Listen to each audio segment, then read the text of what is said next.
তোমাদের এই প্রশ্নটা 2018 সালে উচ্চ মাধ্যমিক পরীক্ষায় এসেছিল।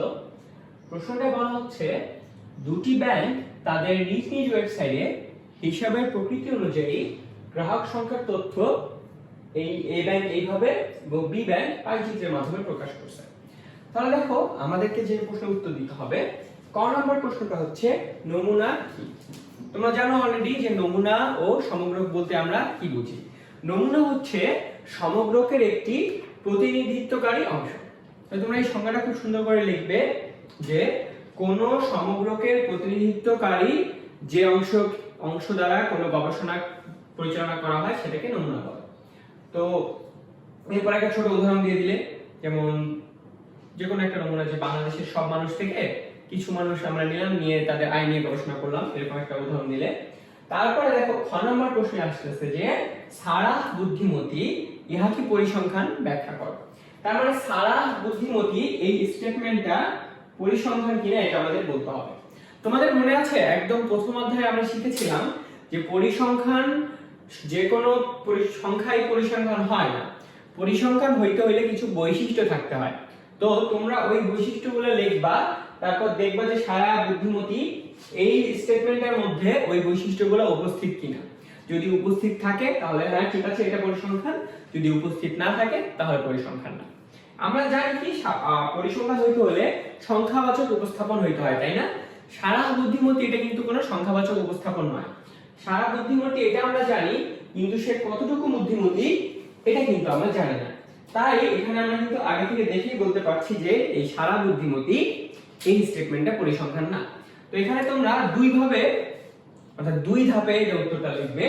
প্রথম ধাপে লিখবে যে পরিসংখ্যান হতে হলে কি কি বৈশিষ্ট্য থাকতে হয়, তারপর দ্বিতীয় ধাপে লিখবে সারা বুদ্ধিমতীতে কোন কোন বৈশিষ্ট্য নেই। তারপরে তোমরা লিখবে যে যেহেতু পরিসংখ্যানে যে বৈশিষ্ট্যগুলো থাকতে হয় সারা বুদ্ধিমতীতে ওই বৈশিষ্ট্যগুলো নেই, তাই সারা বুদ্ধিমতী এটা পরিসংখ্যান না। তাহলে এখন আমরা আমাদের গ নম্বর প্রশ্নে চলে আসি। ওকে, তাহলে দেখো গ নম্বর প্রশ্নে কি বলছে যে ব্যাংক এ এর তথ্যগুলো দণ্ডচিত্রের মাধ্যমে উপস্থাপন করো। খুবই সহজ, আমাদের জাস্ট সারণীটা পর্যন্ত দেয়া আছে, আমাদেরকে শুধু ওগুলো দণ্ডচিত্র বা বার গ্রাফে স্থাপন করতে হবে। তাহলে এইজন্য প্রথমে আমাদের কি করতে হবে? এইজন্য প্রথমে আমাদের লিখতে হবে যে সারণীতে তথ্যগুলো আছে সেই তথ্যগুলোর লেখচিত্রের বা গ্রাফ পেপারের লেখের এক্স অক্ষ বরাবর কি দিব আমরা? হিসাবের প্রকৃতি, তাই না? এক্স অক্ষ বরাবর হিসাবের প্রকৃতি ও y অক্ষ বরাবর হিসাবের সংখ্যা স্থাপন করি। ওকে, তাহলে এখন আমরা আমাদের গ্রাফটা অঙ্কন করে ফেলবো। তাহলে এই হচ্ছে আমাদের গ্রাফ, ঠিক আছে? এটা হচ্ছে x অক্ষ, এটা আমাদের y অক্ষ। তাহলে x অক্ষে কি যাবে? x অক্ষে যাবে হচ্ছে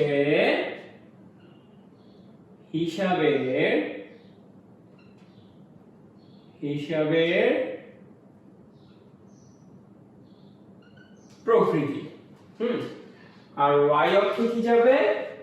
y অক্ষে যাবে হচ্ছে হিসাবের সংখ্যা। ওকে, আচ্ছা তাহলে দেখো এগুলো আমরা দিয়ে দেই। হিসাবের প্রকৃতি কি? একটা হচ্ছে সঞ্চয়ী, আর একটা চলতি, একটা মেয়াদি, আর একটা হচ্ছে ঋণ। আবার হিসাবের সংখ্যা যদি আমরা দেই তাহলে কত থেকে শুরু করতে হবে? আমাদের হিসাবের সংখ্যা শুরু করতে হবে হচ্ছে, যদি শুরু করি এইখানে 500 দিয়ে যদি শুরু করি অনেক কম হয়ে যায়, 1000 দ্বারা শুরু করি। আমরা 1000 দ্বারা শুরু করি, 1000, এখানে উঠলে কত, 2000, এখানে উঠলে 3000, এখানে উঠলে 4000, এখানে 5000, তার উপরে 6000। আচ্ছা, এবার করে দিলে দেখো অনেক ইয়ে হয়ে যাচ্ছে, তোমার বেশি কনজেস্টেড হয়ে যাচ্ছে। আমরা নিচে দেব, নিচে আমরা এখানে দিয়ে হচ্ছে 1000, এখানে দিলাম 2000, এখানে দিলাম 3000, এখানে দিলাম 4000, এখানে দিলাম 5000, এখানে দিলাম 6000। ওকে, ঠিক আছে। তাহলে আমাদের কি গ্রাফ পেপারটা একেবারে বিন্দুগুলো বসানোর জন্য তৈরি, তাই না? তাহলে দেখো প্রথম বিন্দুটা এখানে কি, এটা হচ্ছে সঞ্চয়ী, এটা হচ্ছে সঞ্চয়ী। দ্বিতীয় বিন্দুটা হচ্ছে আমাদের চলতি, তৃতীয় বিন্দুটা হচ্ছে আমাদের মেয়াদি, চতুর্থ বিন্দুটা ঋণ। ওকে, তাহলে দেখো আমাদের সঞ্চয়ী যে হিসাবটা আছে, তাই না? সঞ্চয়ী হিসেবে আমাদের ইয়ার সংখ্যা কত, তোমার সঞ্চয়ী হিসেবে অনুসারে হিসেবের সংখ্যা কত, সঞ্চয়ী হিসেব অনুসারে হিসেবের সংখ্যা হচ্ছে 6200। তাহলে ধরি যদি এইখানে হয় 6200, যদি এখানে হয়, দেখো এই ধরো এখানে 6200 যদি এখানে হয়, তাহলে এটার গ্রাফ এই থেকে এই পর্যন্ত একটা দণ্ড, ঠিক আছে? যেটা কি ওই যে সঞ্চয় হিসাবের যে 6200টা হিসাব সংখ্যা, ওকে, এই হিসাব সংখ্যাটা প্রকাশ করছে, ঠিক আছে? এটা তাহলে আমাদের সঞ্চয় হিসাব সংখ্যা হলো 6200। আচ্ছা, এটা একটু বাঁকা হয়ে গিয়েছে, এই 6000, এই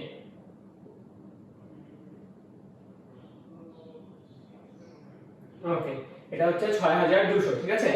এরপরে দেখো চলতি আছে কত, 2600, তাই না? চলতি হিসাবের প্রকৃতিতে আছে 2600। তাহলে 2600টা হবে হচ্ছে ধরা যাক এই বরাবর, এই, তাহলে এই হয়ে গেল 2600। আবার মেয়াদি হিসাবে আছে হচ্ছে 800, তাই না? তাহলে 800 কত, 1000 এর কম, তারপরে হচ্ছে এইখানে, আর তারপরে কত ঋণ, ঋণে হচ্ছে 400, যেটা 800 থেকেও কম, সেটাকে আমরা দিলাম এই। তাহলে দেখো এগুলো তোমরা ইয়া যখন আঁকলে, গ্রাফ আঁকার পরে তোমরা এই চারটাকে আবার আলাদা আলাদা ভাবে আইডেন্টিফাই করে দেওয়ার চেষ্টা করবে, ঠিক আছে?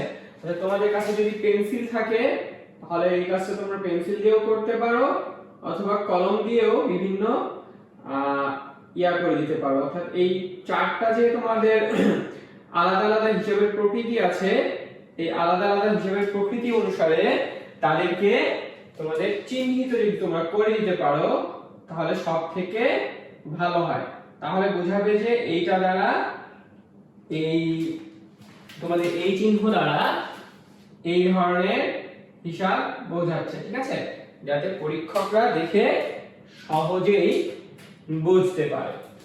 ওকে, তাহলে আমরা কি করে ফেললাম, দেখো এই গ নাম্বারটা চিত্র আঁকানোর পর তোমাদের কিন্তু আর কাজ নেই, শেষ। তোমাদের কিন্তু আর কিছু করতে বলেনি, শুধু বলছে কি যে ব্যাংক এ এর তথ্যগুলো দ্বন্দ্বচিত্রের মাধ্যমে উপস্থাপন করো। আর কিন্তু কিছুই বলেনি যে গ্রাফ দেখে তোমরা কি বুঝতেছো এটা লেখো, বা গ্রাফ থেকে অন্য কিছু বের করো, এরকম বা মন্তব্য করো, এরকম কিন্তু কিছুই বলা হয়নি। গতে শুধু বলছে জাস্ট এ তথ্যগুলো দ্বন্দ্বচিত্রের মাধ্যমে উপস্থাপন করো। তাহলে আমরা যখন উপস্থাপন করলাম, এর সাথে সাথে কি আমাদের যে গ নম্বর প্রশ্নের উত্তর, এটা কিন্তু দেয়া হয়ে গেল। তাহলে এখন দেখো এরপরে আমাদের আসবে হচ্ছে ঘ নম্বর, তাই না? ঘ নম্বর প্রশ্নটা দেখো, করে দেখো কি বলছে, যে উদ্দীপকের ব্যাংক এ ও ব্যাংক বি এর তথ্য উপস্থাপন পদ্ধতি তুলনাপূর্বক কোন পদ্ধতি তথ্য উপস্থাপনের অধিক উপযোগী মন্তব্য করো। তাহলে তোমরা যখন ঘ লিখবে, প্রথমেই লিখবে যে ব্যাংক এ এর যে তথ্য উপস্থাপন পদ্ধতি আছে এটা হচ্ছে শ্রেণীবদ্ধকরণ। ব্যাংক এ এর উপস্থাপন পদ্ধতি হচ্ছে শ্রেণীবদ্ধকরণ। এটা তোমরা লিখবে যে ব্যাংক এ এর তথ্য উপস্থাপন পদ্ধতি হলো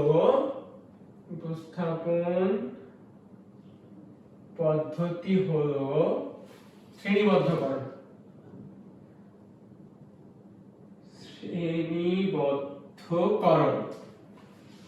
এবং ব্যাংক বি এর তথ্য উপস্থাপন পদ্ধতি হলো লেখচিত্রের মাধ্যমে উপস্থাপন। এবং ব্যাংক বি এর তথ্য উপস্থাপন পদ্ধতি হলো লেখচিত্রের মাধ্যমে উপস্থাপন। লেখচিত্রের মাধ্যমে উপস্থাপন। ওকে, তাহলে এখন আমাদের কি করতে হবে, আমাদেরকে শ্রেণীবদ্ধকরণ ও লেখচিত্রের মাধ্যমে উপস্থাপনের তুলনা করতে হবে। তাহলে তোমরা এখানে লিখবে যে এদের মধ্যে তুলনা করি, অর্থাৎ কি লিখবে, যে সারণীকরণ, শ্রেণীবদ্ধকরণ ও লেখচিত্রের মাধ্যমে উপস্থাপন করা, এই দুই মাধ্যমে তুলনা তোমাদের করতে হবে। তাহলে তোমরা কি করবে, তুলনা করার সময় সবসময় যে জিনিসটা খেয়াল রাখবে সেটা হচ্ছে তোমরা চেষ্টা করবে পয়েন্ট আকারে দিতে। যদি ধরো এই ধরনের প্রশ্নগুলোতে গ বা ঘতে যদি তোমাদের চিত্র না থেকে শুধু বর্ণনামূলক আসে, তোমরা চেষ্টা করবে যে প্রথম কথা, যদি পয়েন্ট একান্তই না করা যায় তাহলে চেষ্টা করবে যে প্যারা করে লিখতে। তোমরা যে ঘ নম্বরে ওই হেডিং বাদে চেষ্টা করবে 3টা বা 4টা প্যারা যেন থাকে। আর যদি পয়েন্ট করা যায় তাহলে সবথেকে ভালো হয় যে পয়েন্ট করে লিখতে, ঠিক আছে? যে 1 নম্বর পয়েন্ট অথবা ক পয়েন্ট, খ পয়েন্ট, এভাবে লিখতে। তাহলে কি হয়, লেখাটা দেখতে বেশি সুন্দর হয় এবং তোমরা কম সময়ে বুলেট পয়েন্ট দিয়ে যে যে টপিকগুলো সবথেকে বেশি উপযোগী প্রশ্ন উত্তর দেওয়ার জন্য সেগুলো কিন্তু লিখে ফেলতে পারো। এর ফলে তোমাদের সময় কম লাগবে, লিখতেও কম হবে। আর যদি এরকম তুলনা করতে বলে তাহলে প্রথমে তোমরা চেষ্টা করো ছকের মাধ্যমে করতে, ঠিক আছে? ছকের মাধ্যমে করলে কি হবে, তোমরা কম সময়ে সবথেকে বেশি গুরুত্বপূর্ণ তথ্যগুলো উপস্থাপন করে দেখাই দিতে পারবে। তাহলে তোমরা একটা ছক করে ফেলবে। ছকের একটা অংশে তোমরা লিখবে হচ্ছে শ্রেণীবদ্ধকরণ সম্পর্কে, আরেকটা অংশে লিখবে হচ্ছে লেখচিত্রের মাধ্যমে। তাহলে তোমাদের ছকের একটা অংশ যাবে হচ্ছে শ্রেণীবদ্ধকরণ, আরেকটা অংশ যাবে হচ্ছে লেখচিত্রে উপস্থাপন। তাহলে তোমরা একটা করে পয়েন্ট লিখবে এবং সেই পয়েন্টগুলো এলাবোরেট করবে, ঠিক আছে? যেমন ধরো এইখানে একটা পয়েন্ট দিতে পারে যে কোনটা বেশি আকর্ষণীয়, সেটা হচ্ছে শ্রেণীবদ্ধকরণটা নাকি লেখচিত্রের মাধ্যমে উপস্থাপনটা। তাহলে দেখো তোমরা এখানে লিখবে যে শ্রেণীবদ্ধকরণ, আর তোমরা এখানে লিখবে শ্রেণীবদ্ধকরণটা খুব বেশি আকর্ষণীয় নয়, কিন্তু লেখচিত্র উপস্থাপন কি আকর্ষণীয়, তাই না? কারণ দেখো লেখচিত্র উপস্থাপনটা আকর্ষণীয় কেন, কারণ লেখচিত্র যখন তোমরা আঁকছো সেটা কি সহজেই মানুষের দৃষ্টি আকর্ষণ করতেছে, তাই না? একটা যখন তোমার চিত্র থাকে, দেখো এই দ্বন্দ্ব চিত্র বা পাই চিত্রের মধ্যেই দেখো কোন মানুষ যখন দেখবে, পাশাপাশি দেখবে, তার আকর্ষণটা বা মনোযোগটা সর্বপ্রথম কোথায় যাবে? অবশ্যই এই দ্বন্দ্ব চিত্রে বা পাই চিত্রে যাবে। তাই শ্রেণীবদ্ধকরণের চেয়ে লেখচিত্র বা পাই চিত্র অনেক বেশি আকর্ষণীয়। হ্যাঁ, যেহেতু আকর্ষণীয়, তাহলে কি আকর্ষণীয় হওয়ার ফলে যে উপকারগুলো আমরা পাবো তোমরা এরপরে সেটা লিখবে। কি আকর্ষণীয়, তারপরে হচ্ছে অনেক দিন মনে থাকে। তাই না? যেহেতু লেখচিত্রটা কি অনেক আকর্ষণীয়, এর ফলে কি এটা অনেক দিন অনেক সময় পর্যন্ত মনে থাকে, আর এটা কি অনেক সময় পর্যন্ত মনে থাকে না। কিভাবে থাকে না দেখো, এই যে এই চিত্রটা তুমি যখন দেখবে তখন কিন্তু তোমার মাথায় এটা ঢুকে গেল যে না, সঞ্চয়টা অনেক বেশি জায়গা জুড়ে আছে। অথবা এই চিত্রটাও যখন তোমরা দেখবে তখনও কিন্তু তোমাদের মাথায় ঢুকে গেল যে না, সঞ্চয়টা অনেক জায়গায় নিয়ে আছে।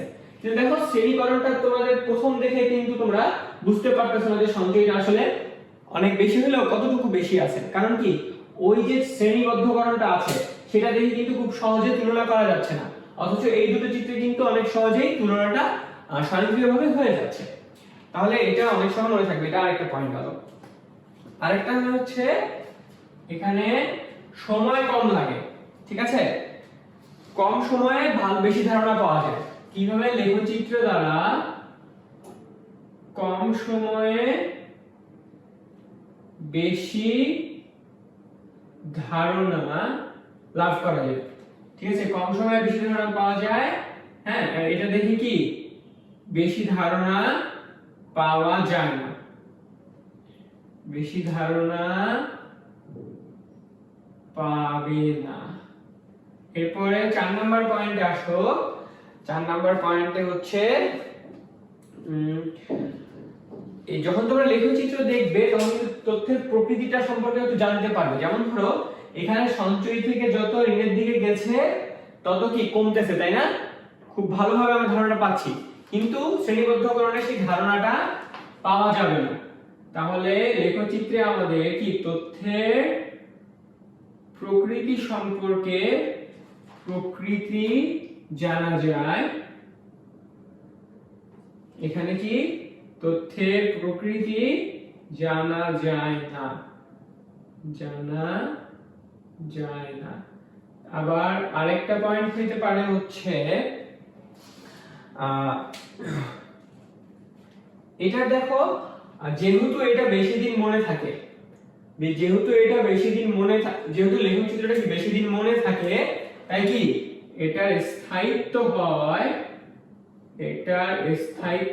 হয় বেশি। আর এটার স্থায়িত্ব কম। এখন দেখো আরেকটা পয়েন্ট, এই পয়েন্টের কারণে আরেকটা পয়েন্ট চলে আসে, সেটা হচ্ছে যেহেতু এটা অনেকদিন মনে থাকে, এটার স্থায়িত্ব বেশি, এটা আকর্ষণীয় বেশি, তাই কি এটা টেকসই হয়, যার ফলে কি হয় অর্থ ব্যয় তুলনামূলকভাবে কম।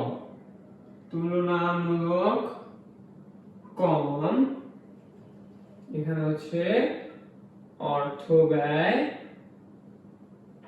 তুলনামূলক বেশি।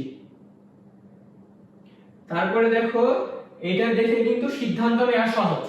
যেমন ধরো যারা সিদ্ধান্ত নেয় তাদের কিন্তু অত সময় নেই যে একটা ছক দেখবে, ছক দেখে ওটা থেকে বিশ্লেষণ করবে যে কোনটা বেশি কোনটা কম, তারপর সিদ্ধান্তটা নেবে। এর ফলে কি হয়, তারা এমন কিছু চায় যার ফলে কি যেটা দেখে সহজে সিদ্ধান্তটা নেওয়া যায়। এই ছকের চেয়ে তারা যদি চিত্রটা দেখে তাহলে কিন্তু দেখে এক পলক দেখেই খুব ভালো ধারণা পাবে এবং সিদ্ধান্তটা নিতে পারবে।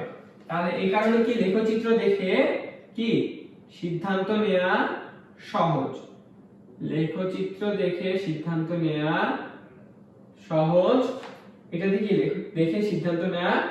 সহজ নয়, তাই না? সিদ্ধান্ত নেওয়া সহজ নয়। তাহলে দেখো এই আরো অনেক পয়েন্ট লেখা যায়, তোমরা সাধ্যমতো সবথেকে ভালো পয়েন্টগুলো লেখার চেষ্টা করবে। আর আমি এখানে কি করেছি, দেখো পয়েন্টগুলো খুব ছোট ছোট করে লিখছি। তোমরা অবশ্যই এত ছোট করে লিখবে না, তোমরা যতদূর পারো পয়েন্টগুলো এলাবোরেট করবে, ঠিক আছে? কেন? কারণ এটা কিন্তু ঘ নম্বর প্রশ্ন, এটা কিন্তু গ নম্বর প্রশ্ন বা খ নম্বর প্রশ্ন না যে তোমরা শুধু বুলেট পয়েন্টগুলো বা শুধু কি পয়েন্টগুলো উল্লেখ করে মার্ক পেয়ে যাবে। তোমরা যদি ভালো একদম পূর্ণ মার্কটা পেতে চাও তাহলে তোমাদেরকে কি করতে হবে, এই প্রত্যেকটা পয়েন্ট এলাবোরেট করতে হবে। এই ঘ নাম্বার ক্ষেত্রে তোমরা কি করবে, এই প্রত্যেকটা তুলনা করার সময় বা ছকে প্রত্যেকটা পয়েন্ট এলাবোরেট করে তোমরা দেখাবে। আমি এখানে জাস্ট তোমাদের সুবিধার জন্য, দেখানোর সুবিধার জন্য শুধু কি পয়েন্টগুলো লিখেছি, কিন্তু তোমাদেরকে অবশ্যই প্রত্যেকটা পয়েন্ট বিস্তারিত লিখতে হবে। তারপরে সবার শেষে তোমরা এইভাবে ফিনিশিং টানতে পারো যে যেহেতু অতএব আমরা বলতে পারি,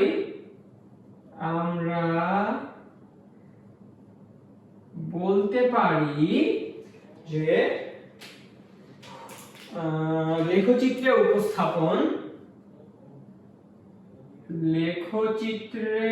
উপস্থাপন শ্রেণীবদ্ধকরণের চেয়ে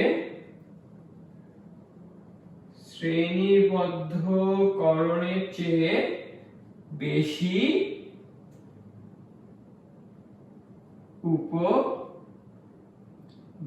উপযোগী। ওকে, তাহলে দেখো এই প্রশ্নটাও কি আমরা করে ফেললাম। তাহলে দেখো তোমরা যদি প্রত্যেকটা অধ্যায়ের বেসিক গুলো সম্পর্কে একদম ক্লিয়ার থাকো তাহলে কিন্তু খুব সহজে সৃজনশীলগুলো উত্তর করতে পারবে। এমন না যে প্রত্যেকটা অধ্যায় শুধু আমরা অঙ্কই করলে সবকিছু পারবো, প্রশ্নে কিন্তু সবসময় শুধু অঙ্ক আসবে না। তাই তোমাদেরকে যে থিওরি গুলো আছে সেগুলো ভালো মতো খেয়াল রাখতে হবে, ভালো মতো শিখতে হবে, যেন তোমরা প্রত্যেকটা প্রশ্নের উত্তর করতে পারো এবং কোনো প্রশ্নে আটকে না যাও।